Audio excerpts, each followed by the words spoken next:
भाई NEET UG 2024 परीक्षा को लेकर आएगा बड़ा फैसला। बता दें कि 8 जुलाई को 38 याचिकाओं पर सुनवाई होगी। काउंसलिंग की तारीख को लेकर नोटिस जारी हो गया है। विवादों से घिरी मेडिकल प्रवेश परीक्षा नीट यूजी 2024 से संबंधित याचिकाओं पर सोमवार को सुनवाई करेगा और इन याचिकाओं में राष्ट्रीय पात्रता से प्रवेश परीक्षा स्नातक यानी कि नीट यूजी की 5 मई को हुई परीक्षा में गड़बड़ी का आरोप लगाने वाली और इसे फिर से आयोजित करने का निर्देश देने का अनुरोध करने वाली याचिकाएं भी शामिल हैं।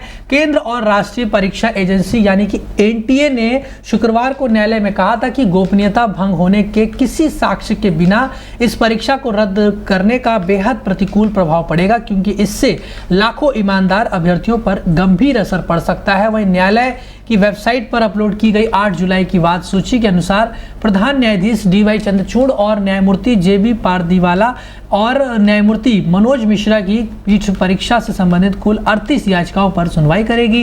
वहीं सीजेआई डीवाई चंद्रचूड़ के साथ जस्टिस जेबी पारदीवाला और मनोज मिश्रा की अगुवाई वाली सुप्रीम कोर्ट की पीठ 8 जुलाई को विभिन्न नीट यूजी 2024 याचिकाओं पर सुनवाई करेगा। बता दें कि मेडिकल काउंसिल कमेटी एमसीसी ने 6 जुलाई को एक अधिसूचना जारी कर कहा था कि नीट यूजी 2024 काउंसलिंग कार्यक्रम अभी घोषित नहीं किया गया है। नीट यूजी और पीजी के लिए काउंसलिंग शेड्यूल की घोषणा एमसीसी ने अपनी वेबसाइट पर परीक्षा प्रक्रिया पूरी होने और राष्ट्रीय चिकित्सा आयोग यानी कि एनएमसी द्वारा सीट मैट्रिक्स को अंतिम रूप देने के आधार पर ही की गई।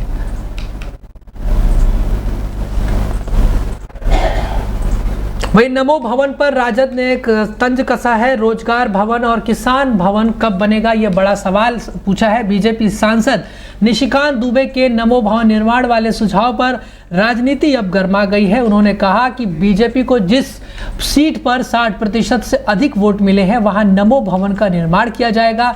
निशिकांत दुबे के बयान पर राजद नेता मृत्युंजय तिवारी ने पलटवार किया है। उन्होंने बीजेपी पर तंज कसते हुए कहा कि जहां पर इंडिया गठबंधन को 60% से अधिक वोट मिले हैं वहां पर कौन से भवन का निर्माण किया जाएगा। उन्होंने आगे कहा कि इस देश को नियम, कानून और संविधान से चलाने के लिए हर एक पार्टी के सांसद ने संकल्प लिया है। जो अयोध्या भवन बना हुआ है वहां तो जनता ने बीजेपी को सबक सिखा दिया, वहां तो जीत नहीं पाए, तो अब नमो भवन बनाकर क्या करेंगे।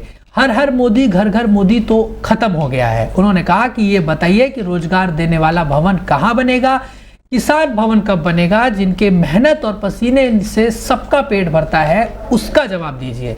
कांग्रेस नेता राहुल गांधी के बयान पर मृत्युंजय तिवारी ने कहा कि राहुल गांधी को पूरा देश उम्मीदों से देख रहा है। वो जो कुछ भी बोल रहे हैं उसकी ऊर्जा नौजवानों, किसानों और महिलाओं में देखी जा रही है। इसीलिए राहुल गांधी की यह बात सत्य है कि बीजेपी इस बार गुजरात में हारने वाली है।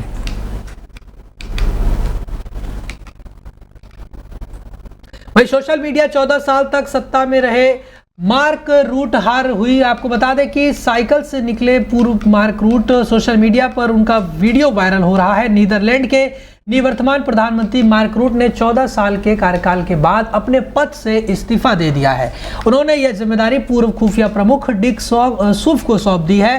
किंग विलियम अलेक्जेंडर की अध्यक्षता में आयोजित एक समारोह में डिक सूफ ने प्रधानमंत्री पद की शपथ ली। पिछले साल नवंबर में दक्षिणपंथी नेता गीट वाइल्डर्स की चुनावी जीत के बाद करीब 7 महीने तक जटिल बातचीत चली, जिसके बाद नई सरकार का गठन हुआ। इस दौरान मार्क रूट का एक वीडियो भी सामने आया है, जिसमें उस वीडियो में वो दिखाई दे रहे हैं कि किस तरह से वो जो है साइकिल से अपने ऑफिस एक अनोखे अंदाज में जा रहे हैं। वीडियो में देखा जा सकता है कि वह साइकिल से ऑफिस के लिए निकल रहे हैं। रूट ने अपना प्रधानमंत्री कार्यालय से आखिरी बार विदा लिया। इस दौरान वह नए पीएम डिक सूफ से बात करते हुए भी नजर आ रहे हैं। इस अलग अंदाज को देख किसी को भी नहीं यकीन हुआ कि निवर्तमान पीएम साइकिल से जा रहा है। पारंपरिक राजनीति से कुछ अलग देखने को मिला है और ऐसा इसीलिए है क्योंकि वह बिना किसी पार्टी संबंधता के नेतृत्व संभाल रहे हैं। वहीं रूट नाटो के महासचिव की भूमिका में अब वो नजर आएंगे।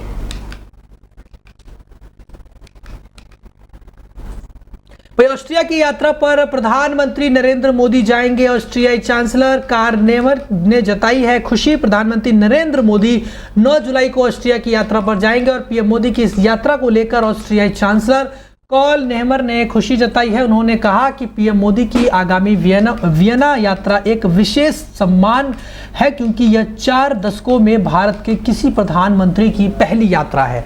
और वह पीएम मोदी का स्वागत करने के लिए काफी उत्सुक हैं।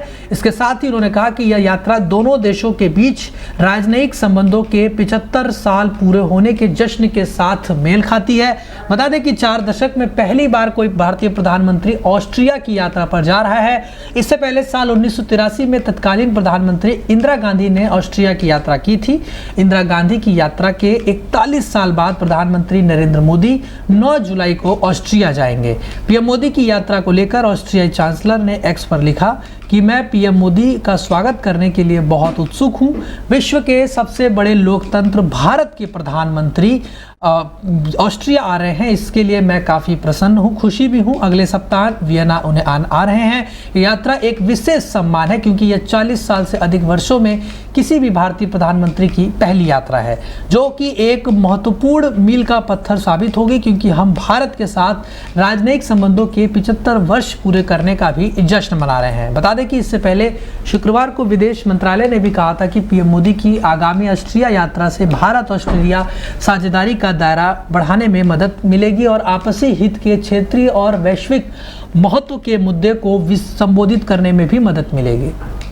भाई आयुष्मान योजना के तहत बीमा कवर जो है बढ़ाया जा सकता है। बता दें कि 5 लाख से लेकर बीमा कवर को 10 लाख किया जा सकता है। भारत में आज भी बड़ी आबादी गरीब लोगों की है और इस वजह से गरीब तबका कई तरह की मूलभूत सुविधाओं से भी वंचित रह जाता है। कई बार तो आर्थिक तंगी की वजह से उनके पास इलाज कराने तक के पैसे नहीं होते। इन्हीं समस्याओं को देखते हुए पीएम मोदी सरकार ने यानी कि प्रधानमंत्री नरेंद्र मोदी ने 2018 में गरीब परिवारों के बेहतर इलाज के लिए आयुष्मान भारत योजना को लॉन्च किया था और इस योजना के तहत आर्थिक रूप से कमजोर लोगों को 5 लाख रुपए का स्वास्थ्य बीमा कवर प्रदान किया गया। अब लाखों करोड़ों गरीब इस योजना का लाभ उठा भी रहे हैं और एक नई रिपोर्ट के अनुसार पिछले 6 सालों में इस योजना के तहत करीब 6.5 करोड़ लोगों ने अपना इलाज कराया, जिसमें 48% महिलाएं भी शामिल हैं, यानी कि महिलाओं की संख्या करीब 3.2 करोड़ है। बता दें कि अब तक देश में 30 करोड़ से ज़्यादा लोगों को आयुष्मान भारत कार्ड जारी किए गए हैं। आपको बताएं कि प्रधानमंत्री नरेंद्र मोदी के नेतृत्व में एनडीए सरकार इस महीने अपना पूर्ण बजट पेश करने वाली है। लगातार तीसरी बार देश में एनडीए की सरकार बनी है। वहीं मोदी कैबिनेट 3.0 का पहला यह बजट पूर्ण बजट होगा और गठबंधन की इस सरकार से लोगों की काफ़ी उम्मीदें जुड़ी हुई हैं। वही आयुष्मान भारत योजना को लेकर नई जानकारी सामने आ रही है, जिसके अनुसार इस योजना से मिलने वाली कवरेज को 5 लाख से बढ़ाकर 10 लाख रुपए प्रतिवर्ष किया जा सकता है। इसके साथ ही एनडीए सरकार अगले 3 सालों में लाभार्थियों की संख्या भी दुगुनी करने पर विचार कर रही है। अब तक इस योजना के तहत भारत सरकार 81,979 करोड़ रुपए खर्च कर चुकी है, यानी कि कुल मिलाकर इस योजना से अब गरीब तबकों को फायदा पहुंचेगा।